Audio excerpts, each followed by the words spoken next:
Obrigado por nos acompanhar nesta transmissão do culto a Deus na Primeira Igreja Batista do Pará.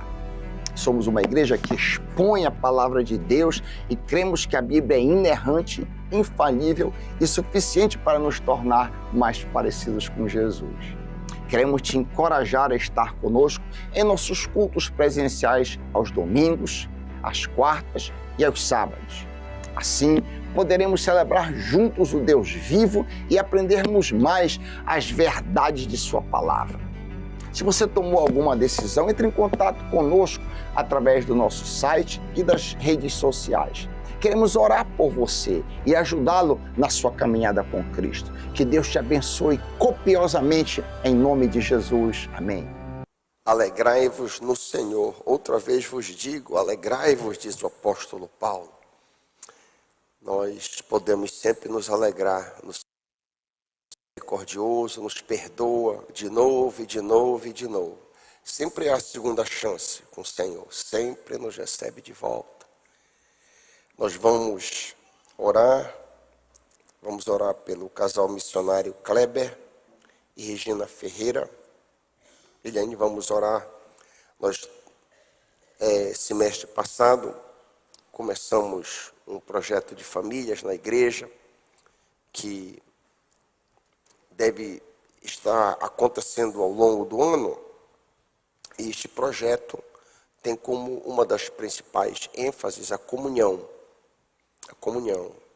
Então, grupos pequenos que se encontram em diferentes locais. E ali então nós temos um pequeno momento de lanche, um pequeno e breve estudo e comunhão entre os irmãos. Tem sido muito bom. Nós temos alguns representantes aqui e vamos orar para que Deus abençoe essa iniciativa, que a iniciativa dê muito fruto e pessoas sejam edificadas, pessoas cresçam em Cristo através desse esforço. E também orar por mim, que Deus tenha misericórdia de mim, responsável por trazer uma breve reflexão aos irmãos. Oremos.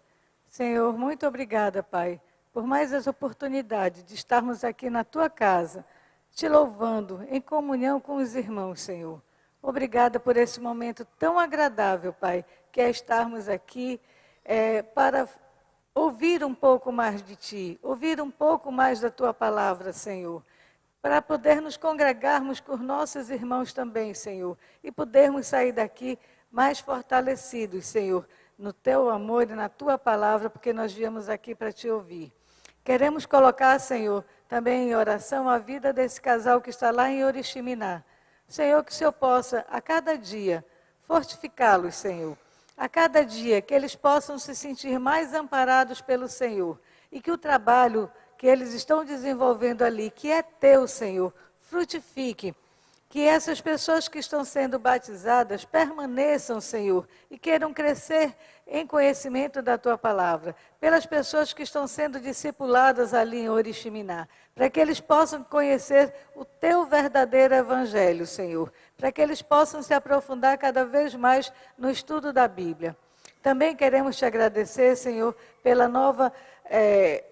pelo grupo Casais em União, que é o grupo do encontro de casais, Senhor, que nós possamos ter a cada dia mais famílias fortalecidas, Senhor, pela Tua palavra, Senhor, que a comunhão que nós desfrutamos naquelas reuniões menores, Senhor, seja cada dia mais fortalecida e que nós saiamos de lá sempre e sempre mais dispostos, Senhor, a fazer a Tua vontade e cuidarmos cada vez melhor das nossas famílias. Nos lembra, Senhor, nos ajuda, Senhor, a lembrarmos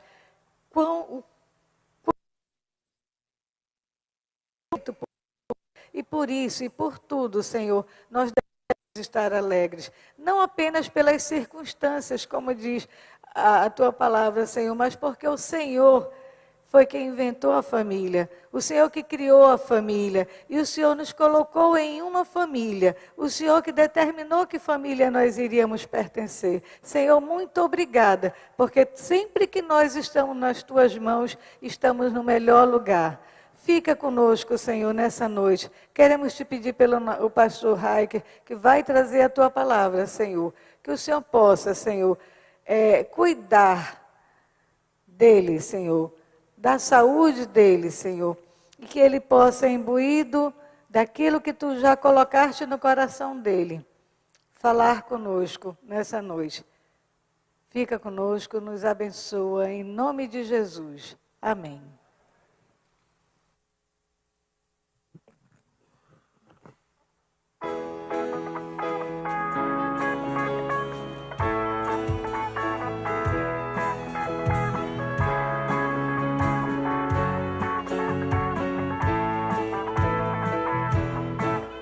O Senhor é meu pastor, sei que nada me faltará. Tua bênção estará sobre minha família, sobre meu lar. O Senhor é meu pastor, sei que nada me faltará. Tua bênção estará sobre minha família, sobre meu lar. Tu és a minha alegria de viver. Tu és a minha esperança em cada amanhecer. Que tua salvação esteja no meu lar. No nome de Jesus eu posso declarar. Eu e minha casa serviremos ao Senhor. Eu e minha casa serviremos ao Senhor. Com gratidão, com alegria e louvor. Eu e minha casa serviremos ao Senhor. O Senhor é meu pastor, sei que nada me faltará. Tua bênção estará sobre minha família, sobre meu lar. O Senhor é meu pastor, sei que nada me faltará. Tua bênção estará sobre minha família, sobre meu lar. Tu és a minha alegria de viver. Tu és a minha esperança em cada amanhecer. Que tua salvação esteja no meu lar. No nome de Jesus eu posso declarar. Eu e minha casa serviremos ao Senhor. Eu e minha casa serviremos ao Senhor. Com gratidão, com alegria e louvor. Eu e minha casa serviremos ao Senhor. Eu e minha casa serviremos ao Senhor. Eu e minha casa serviremos ao Senhor. Com gratidão, com alegria e louvor. Eu e minha casa serviremos ao Senhor.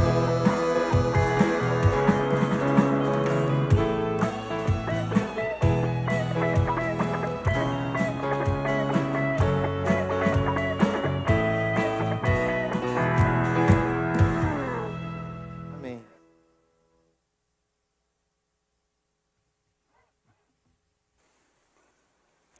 Amém. Quando pensei no que compartilhar com vocês nesta noite, este cântico ficou tocando na minha mente. Eu até pensei em compartilhar uma outra situação, mas esta música que nós acabamos de entoar permaneceu. embora subjetivo, eu entendi que Deus queria que eu compartilhasse um pouquinho sobre essa pessoa que disse o que nós acabamos de cantar. Josué diz isso no finalzinho de sua vida. Está em Josué capítulo 24, versículo 15. Se você quiser abrir a sua Bíblia, eu vou ler a partir do 14. Josué 24, discurso de despedida de Josué. Agora, pois, temei ao Senhor e servi-o com integridade e com fidelidade. Joguem fora os deuses aos quais serviram vossos pais da além do Eufrates e no Egito, e servi ao Senhor. Porém, se vos parece mal servir ao Senhor, escolhei hoje a quem servais. Se aos deuses a quem serviram vossos pais, que estavam da além do Eufrates, ou aos deuses dos amorreus em cuja terra habitais. Eu e a minha casa, porém, serviremos ao Senhor. Então respondeu o povo e disse, longe de nós, darmos o Senhor para servirmos outros deuses. Ao dizer isso, eles estavam também desejosos naquele momento de servir ao Senhor. Pai, fala conosco hoje à noite, instrui-nos através da tua santa palavra que é viva e eficaz. Ensina-nos, Pai, princípios que já bem conhecemos. Nos ajuda a colocá-los em prática, a começar de mim. Em nome de Jesus, amém. Josué, o personagem que disse essas palavras, eu e minha casa serviremos ao Senhor, ele está nas sombras de Moisés. Ele está muito abaixo do grande líder Moisés. Seu nome foi trocado, ele começou com o nome de Oséias, que quer dizer salvação, mas Moisés mudou o nome dele para Josué, que quer dizer o Senhor é a salvação. Números 13 e 16. São estes os nomes dos homens que Moisés enviou a espiar a terra. A Oséias, filho de Nun, Moisés chamou Josué. Essa palavra Josué, o Senhor é a salvação, é o equivalente no Novo Testamento a Jesus. Josué conduziu o povo a Canaã terrestre. Jesus, o Josué do Novo Testamento, conduz o povo a Canaã celestial. Inicialmente, Josué não ocupava posição de autoridade, diferente dos irmãos Arão e Ur. Josué simplesmente é um companheiro e assistente de Moisés, como lemos em Êxodo 24, 12 a 14. Diz o Senhor a Moisés, suba a mim ao monte e fique ali. E lhe darei as tábuas de pedra com a lei e os mandamentos que escrevi para a instrução do povo. Moisés partiu com Josué, seu auxiliar, e subiu ao monte de Deus. Então, Moisés era um mero guarda-costa, um rapaz que acompanhava. Josué era um mero atendente. É muito interessante que Josué não busca posição. Ele não busca posição. Quando ele é ordenado para substituir Moisés, ele fica em situação de grande pânico e muito temeroso, como nós lemos em um dos textos mais conhecidos de vocês, Josué capítulo 1. Não te mandei eu, tem de bom ânimo, não temas, eu sou contigo. Palavra de encorajamento, era porque ele estava desencorajado. O texto é tão forte, porque ele estava temeroso, ele precisava de encorajamento. Ele não busca posição, não busca autoridade, não busca projeção pessoal. Isso é um excelente perfil para todos nós, um excelente exemplo. Nós não devemos buscar holofote e buscar projeção. Josué também era um homem piedoso. Desde muito cedo ele dá sinais de piedade e de amor pelo Senhor. Lemos que Josué não arredava ao pé da tenda onde Deus se encontrava com Moisés. Dentro da tenda estava a arca da aliança, que simbolizava a presença do Senhor. Aquele que disse: eu e minha casa serviremos ao Senhor, começou a servi-lo muito cedo, como lemos em Êxodo 33:11. Deus se comunicava com Moisés face a face. Quando Moisés voltava para o arraial, o moço Josué, seu servidor, não se apartava da tenda. Olha o interesse dele nas coisas do Senhor. Olha o desejo dele de estar próximo do Senhor. Sabemos que o temor do Senhor acompanhou Josué durante toda a sua vida. Por exemplo, sabemos que ele erigiu um altar ao Senhor, como está registrado em Josué 8, 30 a 32. Então Josué edificou um altar ao Senhor, o Deus de Israel, no monte Ebal, como Moisés, servo do Senhor, ordenara aos seus filhos, segundo o que está escrito na lei de Moisés, a saber, um altar de pedras toscas, sobre o qual não se manejara instrumento de ferro. Sobre ele ofereceram sacrifícios ao Senhor e também ofertas pacíficas. Ali Josué escreveu em pedras uma cópia da lei de Moisés. Então Josué era um homem piedoso, um homem cheio do temor do Senhor. O texto e o refrão dessa música diz: eu e a minha casa. É interessante que é eu primeiro e, em segundo lugar, a minha casa. Há uma lição aqui para nós. Eu e só então a minha casa serviremos ao Senhor. É muito difícil desejar que a minha família sirva ao Senhor se eu não sirvo o Senhor. É muito difícil para você, se você quer que a sua esposa, os seus filhos sigam ao Senhor, se eles não veem essa realidade em você.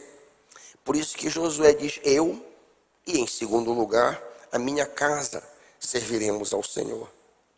Mas, em termos práticos, como posso servir ao Senhor? Em primeiro lugar, dando-me a mim mesmo a Deus. Como eu já disse, e a gente vai ver muito chão batido, nós vamos rememorar alguma coisa de chão batido aqui, que vocês já ouviram muitas vezes. A origem das duas religiões, que são a fonte de todas as religiões, está em Caim e Abel. A diferença entre Abel e Caim, como eu já disse aqui várias vezes, é que o coração de Abel estava diante de Deus, o de Caim não estava. Abel era verdadeiramente temente a Deus. Caim era um religioso, como lemos em Gênesis 4, 3 a 4. Trouxe da terra uma oferta ao Senhor. Abel, por sua vez, trouxe as partes gordas das primeiras crias do seu rebanho. Agora, o Senhor aceitou Abel e sua oferta, mas não aceitou Caim e sua oferta. Então a pessoa, o coração vem antes da oferta. Eu, e aí então a minha família. Eu preciso estar bem com Deus. As coisas precisam estar aplainadas entre mim e o Senhor, para que a minha família me siga o meu exemplo. Para que eu tenha meu coração correto diante do Senhor, eu preciso andar com Ele diariamente, confessando meus pecados, buscando diariamente o Senhor no secreto do meu coração. Para que a minha casa sirva ao Senhor, eu pensei em termos práticos, e são inevitáveis. A receita da Bíblia é sempre a mesma. Se eu quero que a Betina e os meus filhos sigam ao Senhor, eu preciso ser um bom marido. Eu preciso ser um bom marido. Se eu não for um bom marido, dificilmente a minha esposa e os meus filhos vão seguir ao Senhor. A receita do bom marido, como está todo mundo muito ciente, está em Efésios 5. Mas sumariamente eu preciso servir a minha esposa como Cristo serviu a igreja. Para que eu e a minha casa possamos servir ao Senhor, eu preciso servir a minha esposa como Jesus serviu a igreja. Essa é uma palavra para nós homens. Se você é casado, você é um servo dentro da sua casa, tal qual Jesus foi o servo da igreja. Jesus amou a igreja e se entregou por ela. Se eu quero que eu e a minha casa sirvamos ao Senhor, eu sou servo. Em segundo lugar, um marido bíblico vive a vida comum do lar. 1 Pedro 3,7. Maridos, sejam sábios no convívio com suas esposas e tratem-nas com honra como parte mais frágil, porque a esposa também vai receber junto com você o dom da vida, que é dado por Deus. Haja assim, marido, para que nada atrapalhe a tua oração. O esposo deve ser gentil para que a sua casa sirva. O esposo deve ser gentil, cordato, amoroso e nunca grosseiro com a sua esposa. Não rumine ofensas da sua esposa.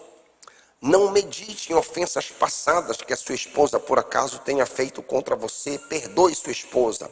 Do contrário, as suas orações não serão respondidas. Haja assim para que nada atrapalhe as orações de vocês. 1 Pedro 3,7. Se você, marido, não quer que as suas orações sejam atrapalhadas, você precisa ser cordato, gentil e amoroso e nunca grosseiro para com a sua esposa. E por falar em oração, nós, maridos, devemos tomar a iniciativa para orar.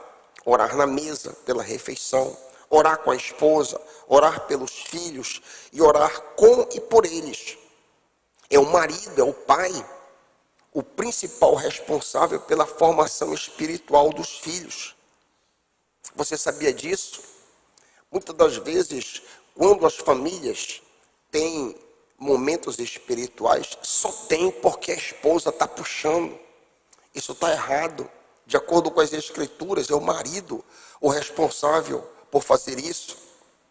Deuteronômio 6, 5-9. Guardem sempre no coração as leis que eu lhe estou lhe dando e não deixe de ensiná-las a seus filhos. Moisés está falando com os esposos. Repitam essas leis em casa e fora de casa. Quando se deitarem, quando se levantarem, amarrem essas leis nos braços e na testa, para não as esquecerem, e as escrevam nos batentes das portas de suas casas e nos seus portões.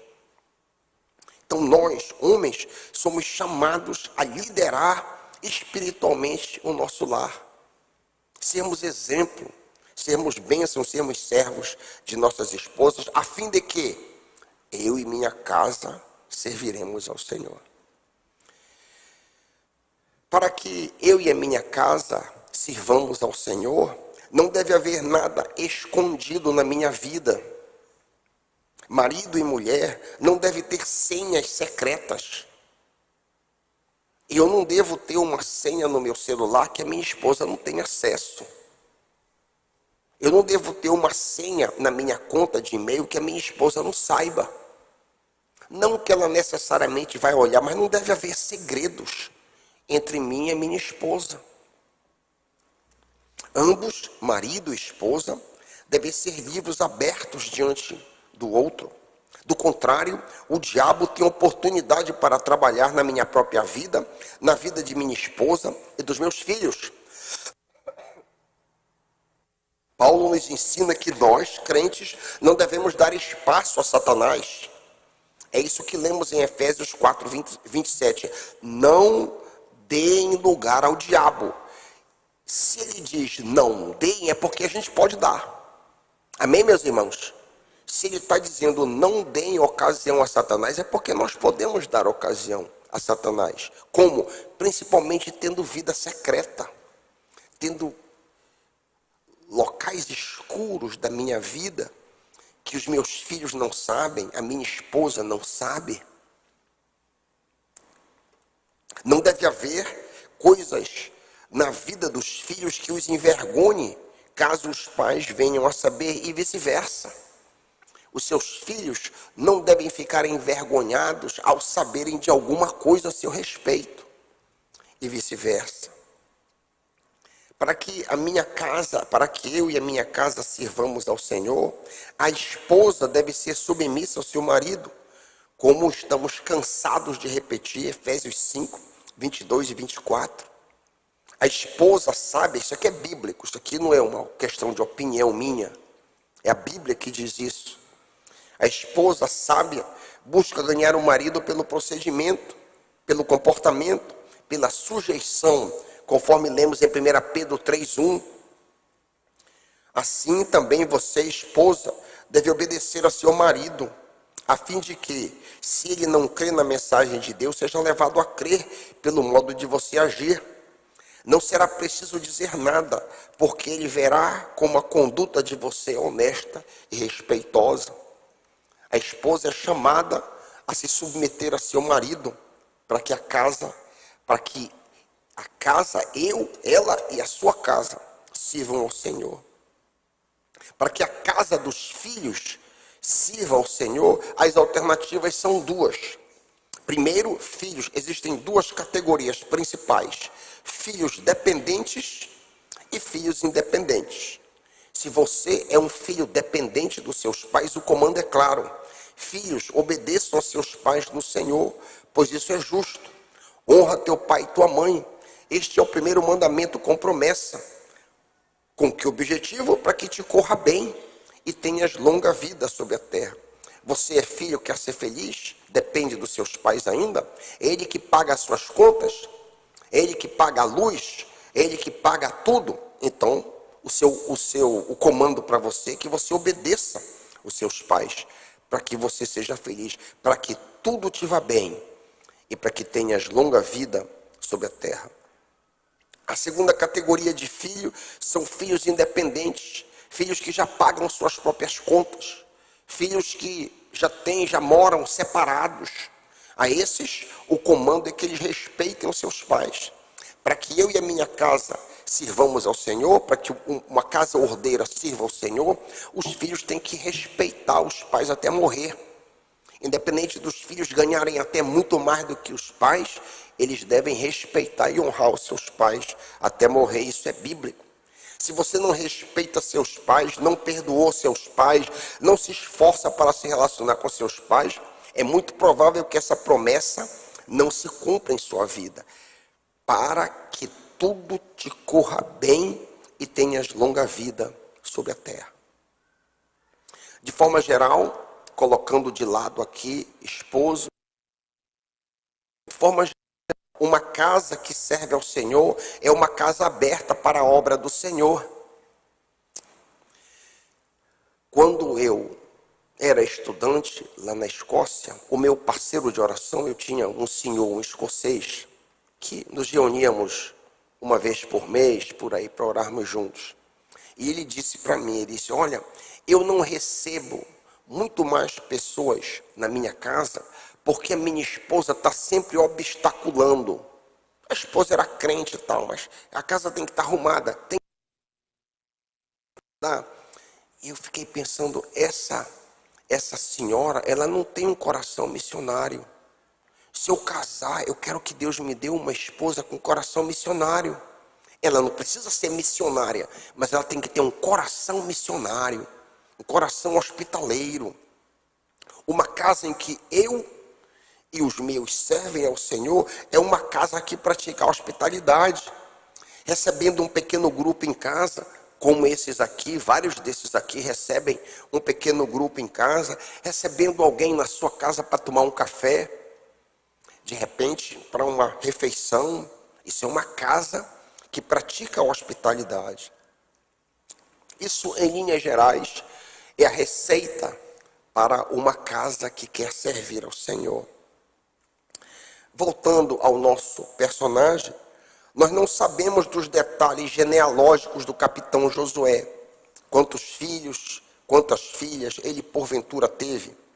O que sabemos é que essa expressão casa, eu e a minha casa, geralmente denota uma grande família, filhos, netos, bisnetos, muitos servos e servas.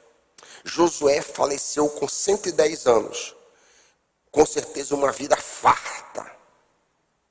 Uma vida abundante, como é típico de personagens do Antigo Testamento, que ele faleceu farto de dias.